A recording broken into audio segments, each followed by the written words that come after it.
អង្គុយចុះ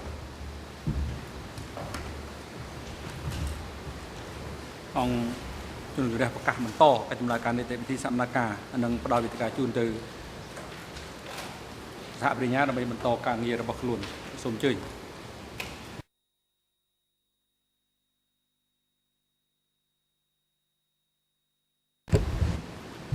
តំណាងសហប្រញ្ញា Good afternoon, Mr. President. សូមជម្រាបសួរលោកប្រធានលោកលោកស្រីចៅក្រម Shortly before lunch, បន្តិចមុន we ពេល started សម្ to រាប់ address ខ្ញុំបានបញ្ជាក់ liability អំពីការទទួលខុសត្រូវ of the accused for រ these របស់ជនជាប់ crimes. ចោទចំពោះបទឧក្រិដ្ឋ And ទាំង this នេះ afternoon, ហើយ I'll ល្ងាចនេះ concentrate on ខ្ញុំនឹងផ្ដោតអារម្មណ៍ the issue of how power was organized គេបែងចែកអំណាចដោយ and how ដេច power was តើ exercised គេអនុវត្តអំណាច in democratic ដោយនៅក្នុង Cambodia. កម្ពុជាប្រជាធិបតេយ្យ Because to understand that, ដើម្បីឲ្យយល់ពីបញ្ហានេះ to understand how power អំពី was ថា exercised តើ by គេ the អនុវត្ត leadership, អំណាចដោយមេដឹកនាំ then we'll understand ដោយម្ដេចនោះយើ how ងនឹងអាច these យល់ថា accused តើជនជាប់ចោទ contributed ទាំង to នេះ the crimes. អាចចូលរួមក្នុងបទឧក្រិដ្ឋដោយរបៀបណា So this discussion ដូច្នេះ on the ក្នុងការពិ organisation ភា of ក្សានេះ power នៅក្នុងការបែង and ចែ the កអំណាចនេះ principles ហើយនឹងគោលការ by ណ៍ which they exercise ដ power ដែលគេអនុវត្តនៅអំណាច and នេះ the ហើយ authority នឹងអំណាច structure រច and នា the សម្ព័ន្ធអំ reporting ណាច system ហើយនឹងប្រព័ន្ធរាយការណ៍ in the way that they តាមវិ control ធី power ដែលគេ will be ត្ the រួតត្រាអំ discussion ណាចនោះ points. នឹងត្រូវ this ជា afternoon. ចំណុចពិភាក្សា And then on របស់ខ្ញុំ Monday, ថ្ងៃនេះហើយនៅថ្ងៃច័ We'll ន្ទ talk about ហើយយើងខ្ញុំ the នឹង particular ជម្រាប roles of the អំពី accused ទូនាទីជាក់លាក់របស់ជន and ជា how ប់ they ចោទហើយនឹង contributed វិធី to the ដែលពួក crimes គាត់ចូលរួមនៅក្នុងបទឧក្រិដ្ឋ in the context ក្នុង of ប how រិប power ទ was ថាតើ exercised គេអនុវ in ត្តអំណាច democratic ដោយម្ដេចនៅ Cambodia. ក្នុងដោយម្ដេចនៅក្នុងរបបកម្ពុជាប្រជាធិបតេយ្យ Your Honours, លោកស្រីចៅក្រម perhaps ជា if ទី we គោរព can ប្រហែលជា look at the early ខ្ញុំសូម story, អនុញ្ញាត the រឿងរ៉ាវដំបូង pre-1975 គឺ story មុនឆ្នាំ of Pol Pot, 1975 គឺរឿងរ៉ាវ Nuon ប៉ុល Chea, ពត Khieu នួន Samphan, ជាខៀវសំផន and look at the facts ពិនិត្យមើល relating to the អង្គហេតុ evidence ដែលតាក់ that ទងទៅនឹង proves ផុសតាងដែលបង្ហាញ the close ពី working ទំនាក់ទំនង relationship ការងារជិតស្និទ្ធគ្នា that those រវាង three had between each other. របស់ពួកគាត់ទាំង3នោះគឺយើង In ឃើញច្បាស់ September នៅក្នុង 1970, ខែ Khieu Samphan, កញ្ញា Pol ឆ្នាំ Pot, and Nuon Chea 1970ខៀវសំផន met ប៉ុលពត at the នួនជា Stung បាន Chinit ជួប River គ្នានៅស្ទឹងឈិ on និ the ត border of នៅ Kampong ព្រំ Thom ដែនកំពង់ in ធំ Kampong Cham ហើយនិងខេត្តកំពង់ provinces, ចាម where the ជា CPK ក was ន្លែង establishing ដែល its បកកុម្មុយ new នីសកម្ពុជា party បានបង្កើត headquarters. ទីបញ្ជាការបកថ្មីរបស់ Khieu ខ្លួន Samphan លោក admits ខៀវ this សំផន himself, បានទទួលស្គាល់ដោយខ្លួន both in his interview to the នៅក្នុងបទ co-investigating សម្ភាសន៍ judges សហចៅក្រមស៊ើបអ and ង្កេ the ត books ហើយ he នៅក្នុង wrote សភៅរបស់គាត់ prior ដែលគាត់ to បាន his សរសេរ arrest. មុនពេលដែលគេចាប់ខ្លួនគាត់នោះ The chamber អង្គជំ also នុំជម្រះ heard ក៏ from បាន two ស្ដាប់ពី witnesses សាក្សីពីរ who រូប were ផង present ដែរដែលវត្តមាន when these នៅ three ក្នុង leaders នៅ met ពេល in ដែលមេដឹកនាំទាំង 1970. 3នាក់នេះបានជួបគ្នានៅក្នុងឆ្នាំ And those witnesses 1970 were សាក្សីទាំងអស់ Pipon នោះមាន and ពីពួន Untan. ហើយនឹងអឿនតាន Khieu Samphan លោ has កខៀវសំ spent ផន the បាន prior ចំណាយ year ពេលច្រើនមួយឆ្នាំ or ឬ two ពីរ at ឆ្នាំ Thai មុន Mok's នោះ headquarters នៅ at ទី Mount បញ្ជា Oral. ការរបស់តមុក Pol ក្នុងអ Pot រ៉ា came from his former ប៉ុលពត headquarters បានមកពី in ទីបញ្ជា Ratnakiri. ការពីមុនរបស់គាត់នៅ Nuon នៅ Chea រតនគិរី came from Phnom នួន Penh, ជាមកពីភ្នំ where ពេញ he'd been leading the resistance ដែលគាត់ in បាន most regions of the ដឹក country នាំចលនាតស៊ូ for the 7-year តំបន់ភាគ period ច្រើននៅ after ទូ Pol ទាំងប្រ Pot ទេសប្រហែលជា fled to the 7 Marquis ឆ្នាំ in ក្រោយពីប៉ុលពត 1963 បានរត់ចូល and ព្រៃ was ម៉ាគីនៅក្នុង geographically ឆ្នាំ restricted.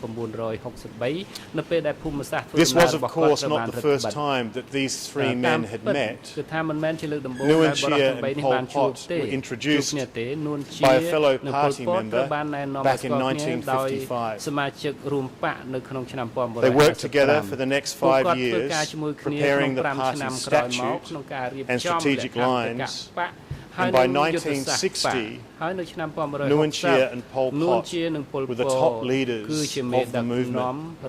កម្ពុជារបស់ចលនានោះ Khieu Samphan ខៀវសំផ and ន Pol ហើយនិង Pot ប៉ុលពត had been ធ្លាប់ schoolmates ជា in Kampong មិត្តរួម Cham សាលាជាមួយ in គ្នា the នៅខេត្តកំពង់ 1940s. ចាមនៅក្នុងទសវត្សរ៍ឆ្នាំ Nuon Chea 1940 testified in នួ this នជា trial បានធ្វើស that កម្ម he កម្ម first met Khieu អង្គជំនុំ Samphan ជម្រើសនេះថា somewhere គាត់បាន near ជួប Mount ដំបូង Oral. ជាមួយខៀវសំផននៅ As កន្ Khieu លែងមួយ Samphan នៅ was ជិតភ្នំ based អ at រ៉ា Tha Mok's headquarters on នៅ Mount ពេលដែល Oral ខៀវសំផន from បាននៅទីបញ្ជា 1969 ការ to តមុកនៅភ្នំអរ៉ាល់ 1970, ពីឆ្នាំ it's 1969 likely ដល់ that 70 he and Nuon Chea យើងអាច first ដឹង met ថាពួក there គាត់អាចបានជួបគ្នាទី If មួយ not លើកទី earlier, បើសិនជាពួក through គាត់ the មិនបាន Phnom ជួប Penh គ្នា City ពីមុន Committee of the នៅ party.